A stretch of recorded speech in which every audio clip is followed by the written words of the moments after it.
Johnny, first of all, congratulations. You pulled it out of an absolute mammoth fire at one point, and you're taking that title back home to Cork.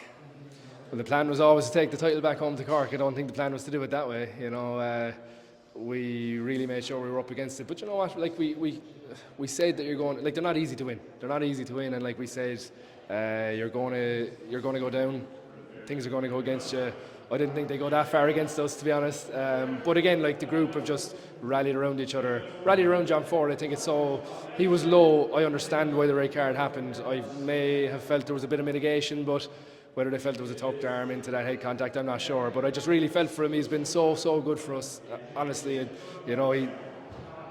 I just was gutted it happened to him. Gutted to happen to anyone on a final in a big day.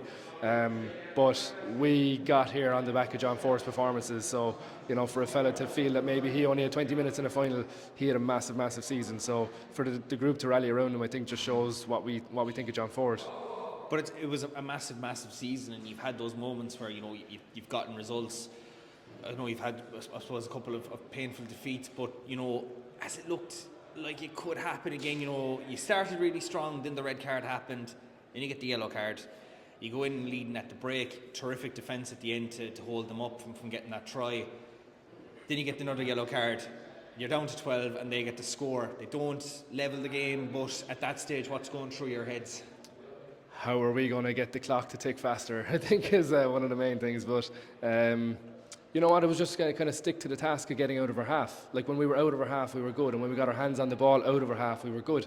And maybe that's a bit of a learning on how the referee refs the game, and knowing that he was reffing towards the attacking team, and if you have your hands on the ball in the other half of the pitch, things will happen for you. And I think that's maybe what happened in the last 10-12 minutes, that we got a couple of penalties and we got up the pitch, so I'm sure they'll look at it and try not to give away the penalties, and I think we were due a couple anyway with the way that the flow of the game went. So I think just get out of your half, put up contestables, box them in, see if we can get a turnover and build from there. And you know what, like you can give messages as a coach, but it's nothing without players actually taking a life of their own, and they're making a lot of decisions out there. So you can feed in information, things they probably don't even hear, things they don't register. So a lot of that performance is based on what the lads have done themselves. Maybe you feed things in over weeks, but that's a massive amount of work done by them. But it was a real, I suppose, ding-dong slogfest between the two of you. But that turnover, it was around the 70th minute, that really camped near the line. You turn it over. Yeah. James then takes a penalty at the other end, goes for the corner, and Danny Sheehan gets over. Maybe that gives you that sense of belief that after 5 years it's finally coming home. I think that's it. Like once Danny got over, I felt we were there. But then at the same time, Billy Holland said to me, 79 minutes and 20 seconds on the clock, it's over. I said it's not, because if they score, they'll take a very fast conversion, and and we'll have to kick off. So it's never over against them. So thank you. It was. I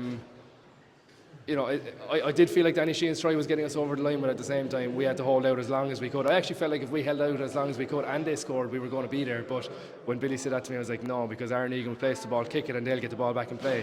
So, but it went a long way to winning that game, obviously. But when that final whistle sounded, you have the title. Big moment for the club, and something that you can really build on from that. I've said that inside like this, not to the players yet, but this is such a young group, a young captain, young vice captain.